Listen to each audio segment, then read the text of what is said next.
Greetings and salutations.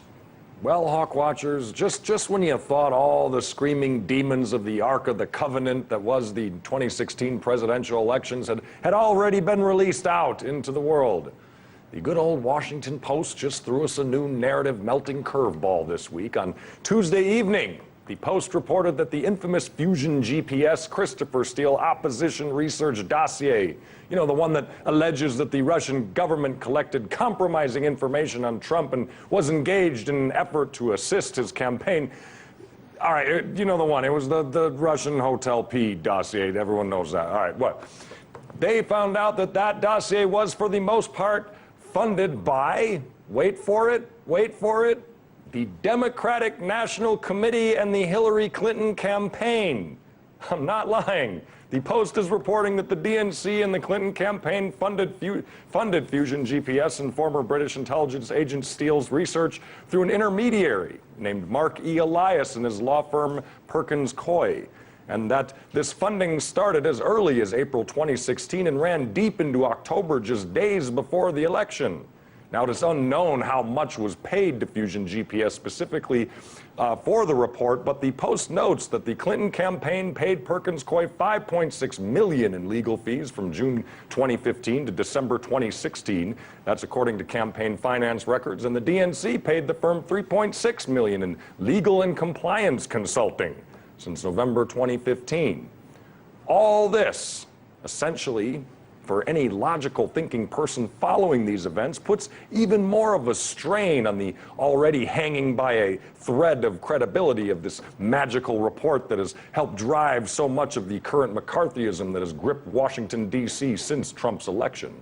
Because remember, right now, two of the biggest sources of proof the Rachel Maddows of the world point to for Russian meddling is the Steele report and CrowdStrike, were both directly or indirectly collecting checks from the DNC and the Hillary Clinton campaign.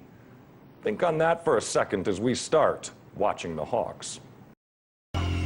Welcome everyone to Watching the Hawks. I am Tyrell Ventura. And I'm Tabitha Wallace. And now, here is Ed Schultz with an in-depth report on the DNC Clinton campaign funding of the Fusion GPS Steele Dossier.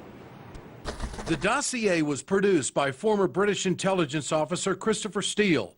He was subcontracted and hired by Fusion GPS, after Fusion GPS was hired by Clinton campaign lawyer Mark Elias. According to Thor Halvorson from the Human Rights Foundation, Fusion GPS is a smear firm hired to politically destroy people.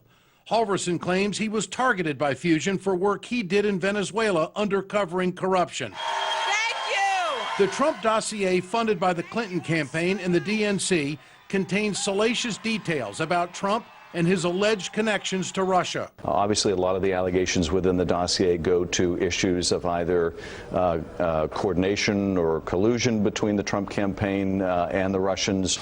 The mainstream media accused Russian President Vladimir Putin and Russian intelligence of having information on Trump that would jeopardize national security and put Trump in an uncompromising position, even possible blackmail.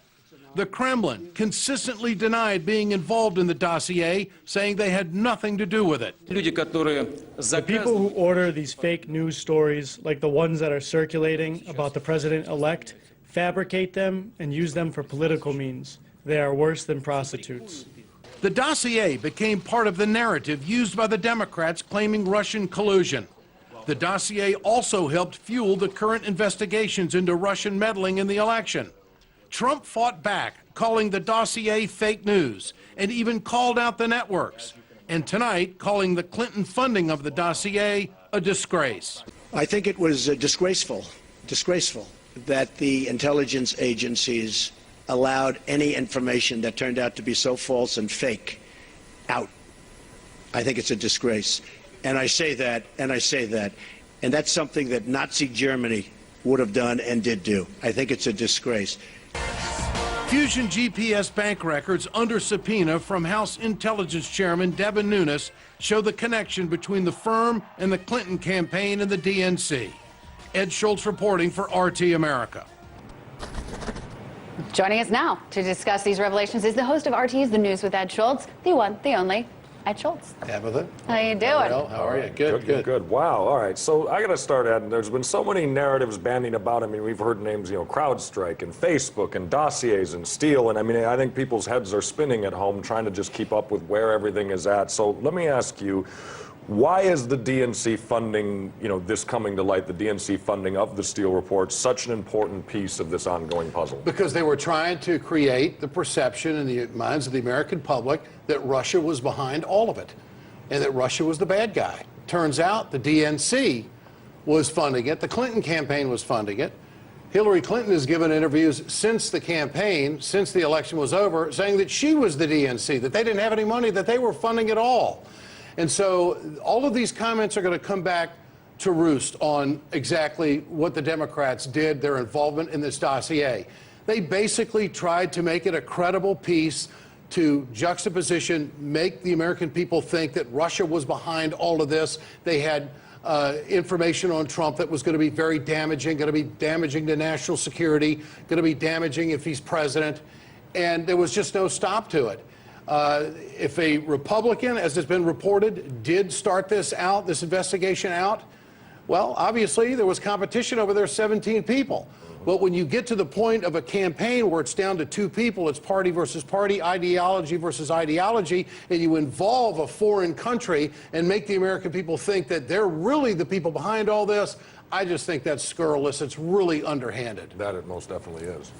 There's something about it that seems off, and the fact that a lot of Hillary supporters are saying, oh, this is nothing we already knew. The supporters, that's the big thing, is that the Clinton campaign sent surrogates out armed with this dossier, saying this is the biggest bullet point. You see, Trump's not fit. Trump's, they got dirt on him. They got dirt on him. He's colluding with Russia. And ginned it all up when they were the ones that funded it. How damaging is it? Key. Like, that's the thing, is how damaging is this story for the DNC? They're already, I mean, it's like a leaky bucket at this point, just things coming out constantly. They're running out of money. Well, there's 2 people that need to be interviewed on this story that have run for cover. Donna Brazile and John Podesta. Now, the WikiLeaks emails proves that there was a lot of communication between Podesta and also Mark Elias, the Clinton campaign lawyer.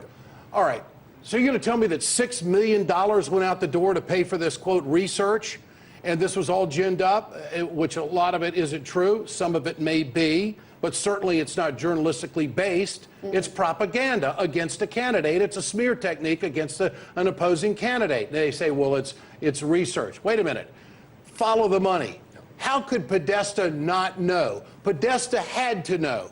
And he needs to come out and clarify that he did or did not know that this was taking place, because they were sending surrogates out on the air saying this is gospel, this is in Trump. Well, there's a dossier. And you know who's got it? Vladimir Putin's got it. They said that Russia had a dossier on Donald Trump, and he shouldn't be president because of it. There's damaging material there. And then let's look at the person at the heart of all this, Hillary Clinton. Where does this leave Hillary Clinton and her credibility? Because, I mean, she referenced and used the Steele dossier in her book, What Happened, writing, the FBI also began investigating a dossier prepared by a well-respected former British spy that contained explosive and salacious allegations about compromising information the Russians had on Trump. Now, I would say, leaving out the fact that you were financing this apparent well-respected former British spy in his research, that's a pretty big gap to leave out. And you can't tell me it's that, a short-term she doesn't memory know. loss that these former candidates get is what it is when they're writing books. If it fits good, just go ahead and do with it. It's propaganda. She paid for it. A lot of it's unsubstantiated. And here's the other cardinal sin, in my opinion. The networks took this hook, line, and sinker and ran with it as gospel as well.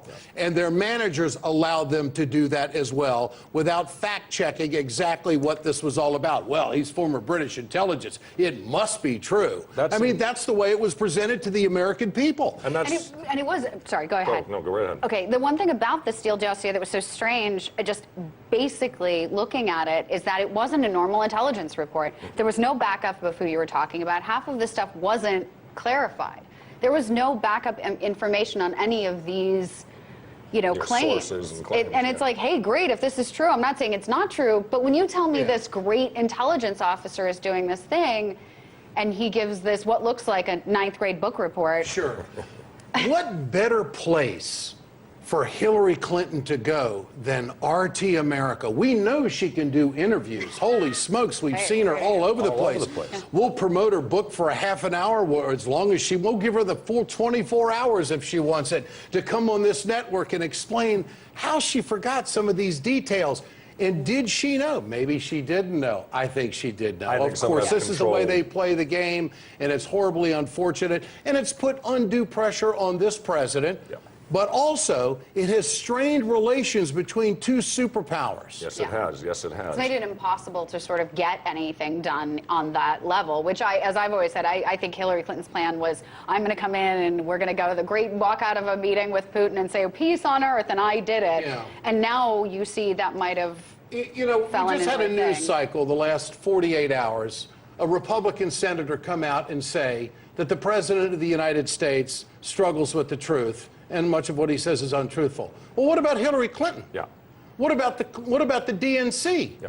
Where's Donna Brazile? Did she not know about it? Of course, we do know that she fed questions to Hillary Clinton against Bernie Sanders in the debates. So there's crooks all over the place. Oh, sure. Maybe that's why he called her Crooked Hillary. Because everybody, You know, it's sort of obvious. you know, this network has taken hits from the Democrats. There's a narrative on Capitol Hill, don't go on RT. We don't cut microphones and we don't make stuff up, okay? But apparently the Clintons do. Well, and that's one of the things I want to get to before we got to go is after reading the Post story, former White House spokesman, I never thought I'd be quoting him, but Ari Fleischer actually tweeted, hard to read this without concluding Clinton campaign colluded with Russia to interfere in U.S. election, because we have to remember Steele admitted to Vanity Fair that he used Kremlin sources in his research, that, you know, a senior foreign minister figure. Wouldn't this mean the Democrats were colluding with Russia to damage their opponent, which was just what they are accusing like Jared Kushner of for taking that meeting up? Right, if you gave money to any Russians, especially people who are close to the Kremlin and supposedly close to Putin, you had to bribe, Steele had to bribe somebody to get information, and you gave him that money. Where is the disconnect? Yeah. Well, as the great broadcaster of years ago said, Paul Harvey, now you know the rest of the story. There's so many facets to this and so many angles. There'll be books written about it. It'll be researched. But let's cut to the chase of what we do know. Yeah. That Russia did not have the dossier on Donald Trump. That is the biggest thing that came out this week. Ed Schultz, always a pleasure to have you on. Thank you so much for coming on. Thank you.